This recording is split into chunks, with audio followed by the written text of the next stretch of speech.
Murphy at breakfast on BBC Radio Suffolk.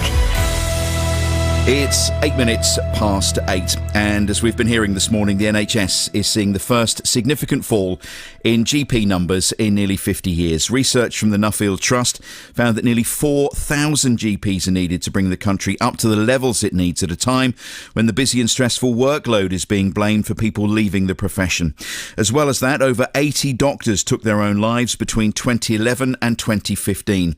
One of those was Dr. Richard Bennett, a GP from Felixstowe. Richard took medical retirement after becoming ill from the stress of the job, but sadly took his own life soon after. We were hearing from his family earlier this morning. Well, with me in the studio today is Dr. Lucy Henshall, who knew Dr. Bennett and is the clinical lead for the East of England at the GP Health Service. Thank you very much for coming in this morning. Thank you, Mark. These are quite shocking figures. We've done quite a lot about GP shortages and the difficulty in recruiting, but when you see that 4,000 GPs needed, it's a big number, isn't it? Yeah. Well, we've had a decade of under-resourcing and starvation of human resources within general practice in particular, and financial resources to support the work that we do. And I think this is now all playing out, and sadly my professional colleagues have been able to see this coming, but we're now at a tipping point because the GPs themselves are becoming unwell, and fast as we try to recruit more, we're losing our own. Lots of them are getting older and saying, I can't do this anymore. I know some who've gone through that process. They don't really want to pack it up. They feel like they're leaving almost a sinking ship in a way, but they have no choice. For their own health, they're having to give it up. Yeah, I mean, we have an extraordinary situation where the people who are meant to provide for the health of the nation, who are looking after the public, are themselves suffering through doing that work, and it's a tragedy. It's a crisis. Why can't we get younger people to go into GP practice then? GPs are training, but sadly the GP Health Service that I work in, which looks after the mental health needs of GPs, is seeing those doctors cracking under the strain early in their careers. 1 in 4 of the GPs that are now seen in the GP Health Service are within 5 years of qualifying. It's almost too much too soon. They're trained, they desperately want to be doctors.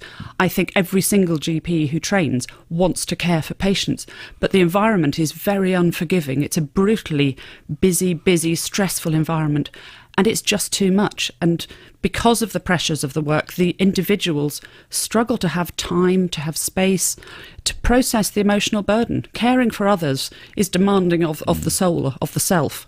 And GPs, all doctors, I think everybody in the NHS will give of themselves. You're often delivering really bad news, and that's, you can try and distance yourself from it, but that's bound to affect. We're all human, aren't we? And it's not just bad news. We see GPs see 30, 40, 50 patients sometimes in a day, jumping from one topic to another, from a sick child to a dying elderly person.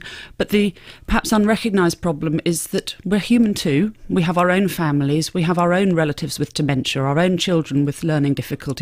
So there are resonances between the patients we see and our own lives, and we don't have capacity within the structure of the NHS at the moment to enable processing of all of those emotions along the way.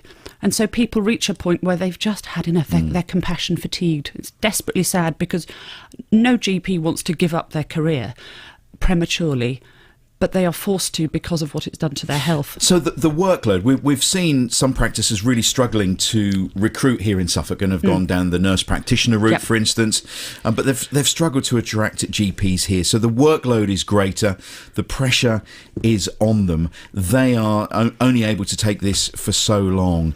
And the recruitment is, we're told, happening, but it seems like it's a perfect storm. It's not happening in enough volume as people are leaving. Absolutely. And these innovations, the broadening of the team in general practice would be fantastic if it was an add-on, but it cannot replace us not having enough GPs as well. Fundamentally, medicine is a relational activity. The science, the gadgetry, with all due respect to Matt Hancock, innovations and apps aren't going to replace the core of medicine, which is this relational activity between doctor and patient. And so we've got a wider team to support. But that's a different style of working, and these changes are coming fast and furious over the hill. There are new networks being built as we speak over the next few weeks. It takes time for a clinical team to bed down, for the individuals within it to get to know each other, to understand each other's skill sets, to be able to support each other in that work. And because clinical work is so punishing, people are needing to work less than full time. And that creates another tension where actually getting that team together all in the same space and time is a practical challenge. And the difficulty of debriefing each other just exaggerates the problem. So yes, there are new staff coming in, but it's not a magic fix. We still need another 4,000 or 5,000 GPs. Technology's got to play a part, isn't it? It is. You know, I contact my GP surgery and I'll see a nurse practitioner, which has been fine, or I'll talk to the doctor over the phone. On some occasions, I wouldn't mind a Skype session or whatever.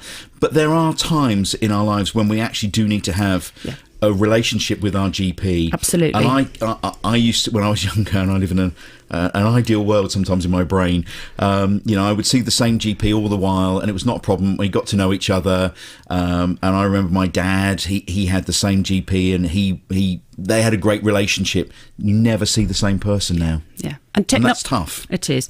Technology is an enabler, but it's not an alternative. We still need that relationship, and that continuity of care is particularly important with with the ageing population, particularly here in Suffolk. Navigating people through decades of complicated experience with illness is what general practice, that's the core of general practice. And as a patient, when you're in that position, you need to have trust and confidence. That is vastly better if you know the person you consult. And so continuity of care is precious to GPs, but it's becoming almost impossible to provide. I think what today shows is that we need to cut our GP practice a bit of slack sometimes. We're quick to criticise, but actually we need to cut them a bit of slack. They're trying very hard in sometimes very difficult circumstances. Yeah, and we know that complaints and these adverse forces are triggers for doctors' mental health. Complaints I've heard described by a GP as more damaging to themselves than a diagnosis of cancer. So, yes, be kind to your GPs. Use the service wisely. Your GP, every single GP in this county, every single GP in this country wants to do good medicine. They care deeply, but that caring is taking a toll on them. And just one statistic for you, in the last year, 1,001 GPs in England have accessed the specialist mental health service for GPs. That's 1 in 20 GPs. And as I say, they are increasingly young. The average age now is 38 when GPs are presenting with mental health problems, and the work pressures are a large proportion of the causes. Well, wake-up call for everybody today. Lucy, thank you very much for coming in. Thank you very much, Mark. Appreciate it this morning. Dr. Lucy Henshall, the NHS seeing the first significant fall in GP numbers in nearly 50 years.